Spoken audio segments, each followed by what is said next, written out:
Paul pardon. Lalou, bonjour. Merci Ah, d'accepter ma d'accord, proposition ok, ok, d'interview. ça marche. Je suis ravi de vous accueillir sur ma chaîne, l'émission Stephen K. Donc, vous êtes une figure éminente dans le monde de la spéléologie, enseignant durant près de 40 ans, principalement en chimie, sciences de la Terre, et vous pratiquez notamment cette discipline, vous allez nous expliquer depuis près de 60 ans, c'est énorme.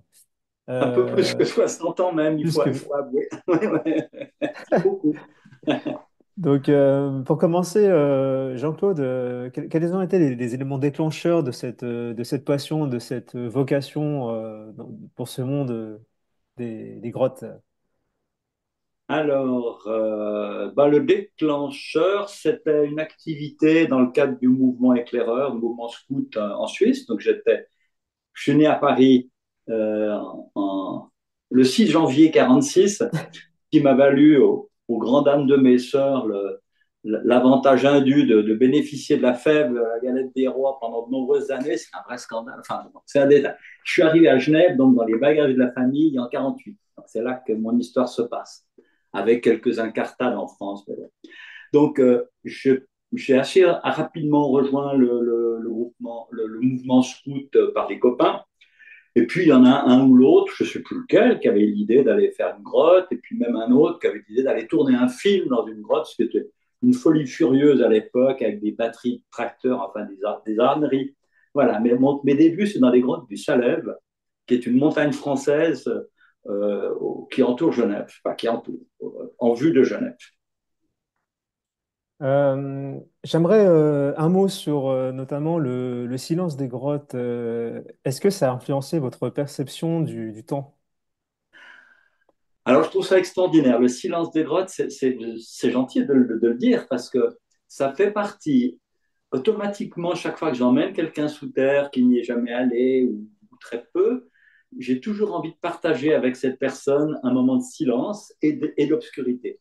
C'est-à-dire que l'expérience de on éteint tout et on essaye de faire le moins de bruit possible parce qu'on en fait toujours un petit peu. Le silence des grottes, il est absolu, donc le moindre bruit est là. Euh, c'est, pour moi, oui, c'est ressourçant. Il y a des gens à qui ça fait peur et qui ne supportent pas et qui, au bout de 10 secondes, rallument leur lumière ou ont besoin de s'agiter, de faire du bruit. Mais Quelle est pour vous c'est euh, quelle est pour vous la grotte qui vous a le plus impressionné? impressionné. Alors, ça dépend. Si c'est la peur, ben, c'est celle où je me suis fait bloquer. Si c'est la difficulté, c'est celle où on a mis 30 heures à ressortir et à y retourner parce que des copains étaient restés en panne d'éclairage. Ah oui. Si c'est la plus belle, c'est une autre. C'est l'essence de la spéléo, c'est que c'est une activité et un monde dans lequel elle se déroule d'une incroyable diversité, vraiment incroyable.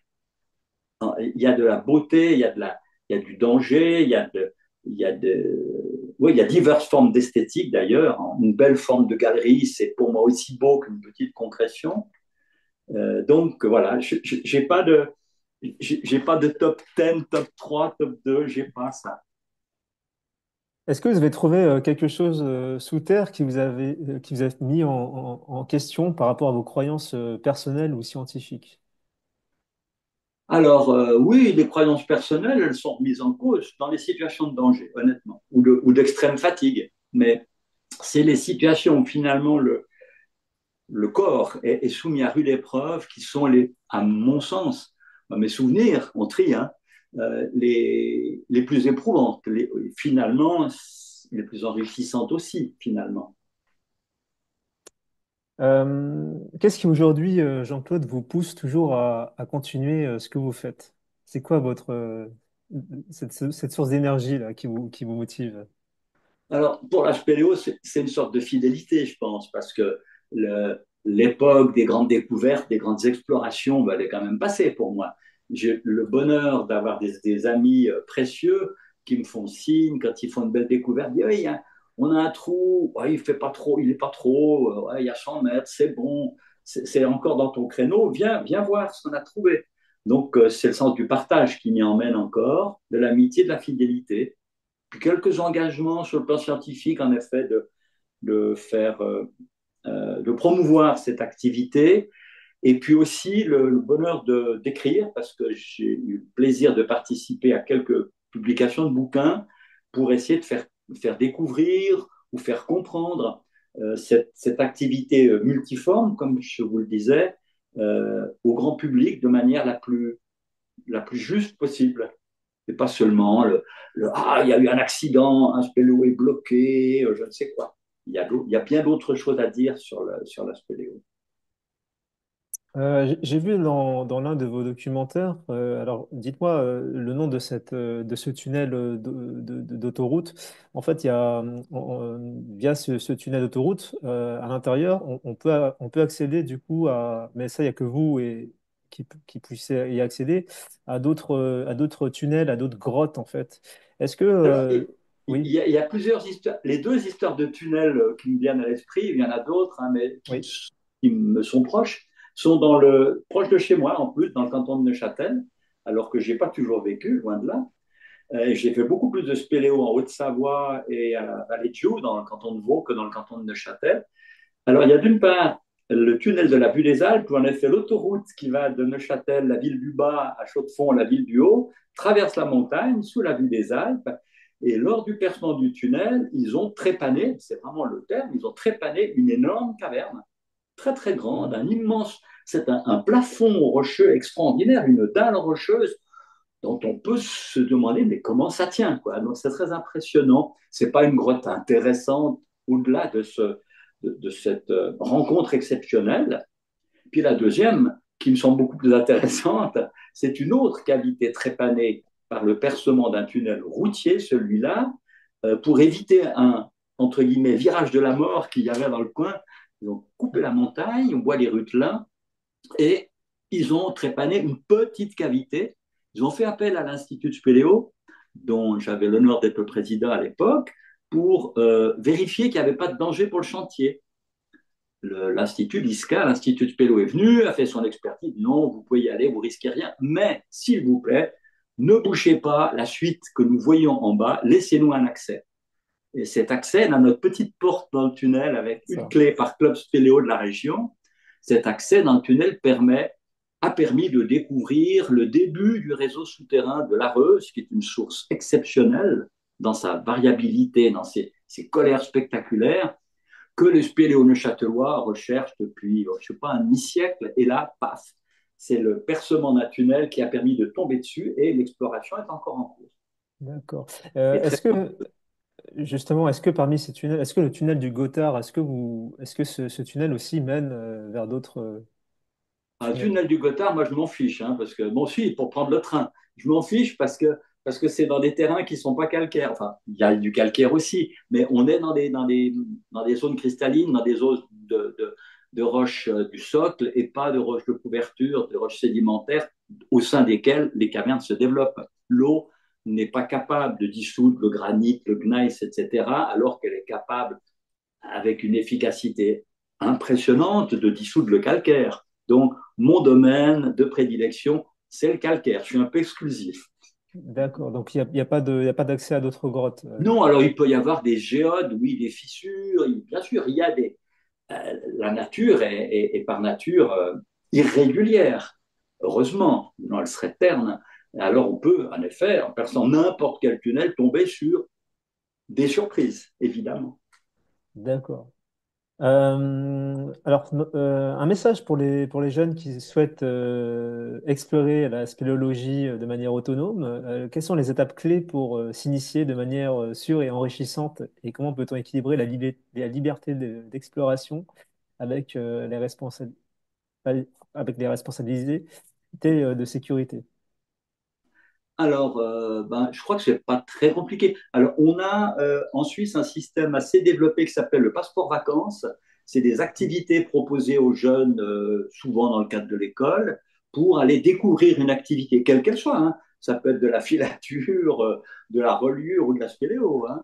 Alors, c'est une façon d'ouvrir la porte de la spéléo. Et en général, ce sont des clubs spéléo, des associations de spéléo qui l'organisent, évidemment, Donc, bah, ces gens, les jeunes tombent tout de suite dans les bonnes mains.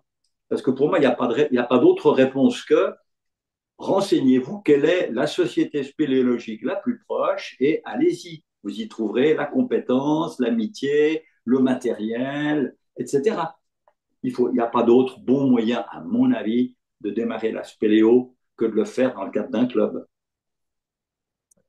Lors de nos échanges, vous dites que la spéléologie, c'est plus c'est plus qu'une activité, c'est une liberté avec incorporé dedans, il y a du sport, il y a de la science, il y a de la formation, il y a de l'entraide. Euh, Est-ce que ces valeurs-là sont, peuvent vraiment faire évoluer la mentalité des jeunes qui croient pas en eux, par exemple?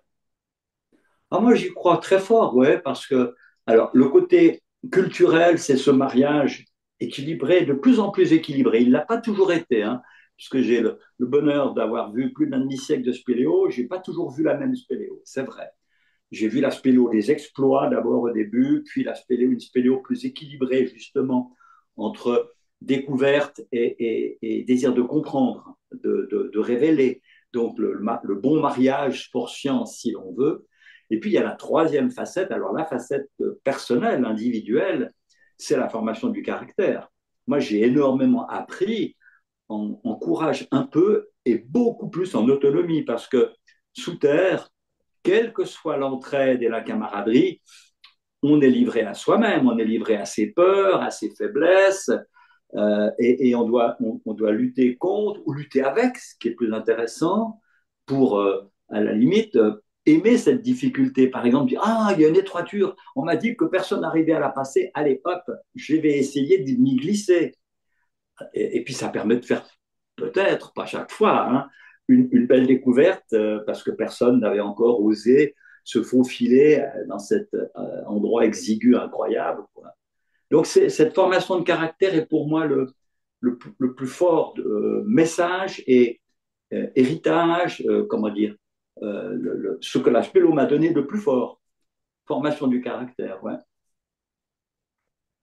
Question peut-être un peu spirituelle. Est-ce que les grottes a un impact sur notre santé en termes de bien-être? Je parle par exemple de... Est-ce que ça agit sur les cellules de notre corps? Alors, je suis pas. J'ai très peu de tendance à verser dans l'ésotérisme, ne vous inquiétez pas, ou alors vous êtes déçus si c'est ce que vous espériez. Je suis pas trop pour cette magie-là. La magie, je l'ai donnée avant, c'est la magie de la découverte, c'est la magie de l'amitié, voilà, c'est la magie de l'imprévu. Et cette forme de liberté, parce qu'on échappe quand même pendant quelques heures, quelques jours exceptionnellement, à un monde extérieur qui n'est pas reluisant, hein. Et j'avoue que la spéléo, c'est aussi une façon de m'échapper du vilain monde dans lequel j'ai le sentiment de vivre. Bien. Euh, alors, par rapport aux bienfaits de santé, oui, j'en suis convaincu. L'atmosphère des grottes, d'abord, cette atmosphère froide, mais humide, ce qui n'est pas très courant, parce qu'on est à basse température, mais à saturation d'humidité, est une atmosphère merveilleuse pour les gens comme moi qui ont pas beaucoup, qui ont des difficultés pas respiratoires, mais du nez. J'ai le rhume permanent. Quand je veux me soigner de mon rhume, je vais sous terre. C'est réglé. En une heure, Wow. c'est bon. L'air que je respire, l'humidité me rééquilibre la muqueuse nasale. Il ne faut pas vous faire une leçon de médecine, je ne suis pas compétent. Ça, c'est le côté santé physique. Et puis l'autre aspect santé physique, c'est que tous les gens qui ont démarré la spéléo vous le diront aussi, quand on sort de sa première grotte, si c'est un peu plus qu'une incursion d'un quart d'heure, si c'est un truc à 4, 5, 6 heures, comme on fait quand on va vraiment sous terre, quand on ressort, on se rend compte au bilan des courbatures qu'on a qu'on a un nombre de muscles dont on ignorait totalement l'existence avant. Donc, c'est une activité qui fait travailler l'entier du corps de manière très harmonieuse. Il n'y a pas de, c'est pas que les bras, que les jambes, que ci, que ça. C'est vraiment tout le corps qui s'y met. Il faut se faufiler, se baisser, se relever. C'est tout le temps, tout le temps. Et je pense que ça, c'est une formation à l'endurance, à la résistance personnelle, qui est physique, et puis mentale, parce que quand on est au fond, ben, il faut avoir la force. quand on a descendu, là, c'est typiquement, si c'était un gouffre, hein, donc quelque chose de plus vertical, on descend, on descend, on descend. C'est plus technique que physique. Il faut savoir faire pour ne pas faire de bêtises. Mais quand on est au fond, il faut remonter. Alors là, le physique, il y est, parce que la gravité, elle est contre nous. Hein. On a son propre poids à remonter, même si la plupart des spéléos dans mon genre sont plutôt des poids plumes, c'est plus commode. Il faut trouver cette force physique et mentale de dire, ouais, non, il faut que je ressorte maintenant, j'y vais.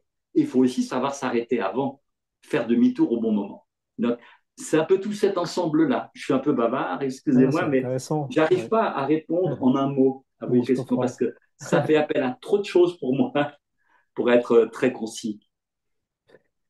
Alors pour finir cet entretien, Jean-Claude, question peut-être pas facile à répondre, mais quelles sont les personnes ou pas forcément des personnes, ça peut être des endroits que vous voulez remercier qui ont fait de vous ce que vous êtes? Ah là là.